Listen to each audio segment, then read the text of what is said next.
बहुचर्चित ओंकार हत्ती सध्या भालावल तांबोळी परिसरात रमला असून आपल्या मॅरेथॉन दौऱ्यानंतर प्रथमच 2 दिवस भालावल तांबोळी या 2 गावच्या सीमेवर तळ ठोकून आहे.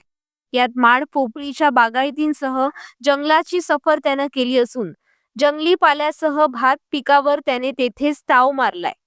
या जंगलानजीकच्या शेतकऱ्यांच्या भात पिकाचं त्याने प्रचंड नुकसान केलंय. ओमकारच्या या मुक्त संचारात बघ्यांच्या गर्दीसह वन खात्याची फौज सोबत आहे.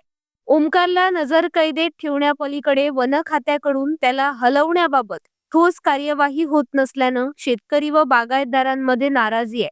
याबाबत सावंतवाडीचे वनक्षेत्रपाल सुहास पाटील यांच्याशी संपर्क साधला असता वन खाते ओमकारला भर वस्तीत जाण्यापासून रोखणार असून त्याच्या मुक्त संचाराची दिशा तोच ठरवणार असल्याचं त्यांनी सांगितलं.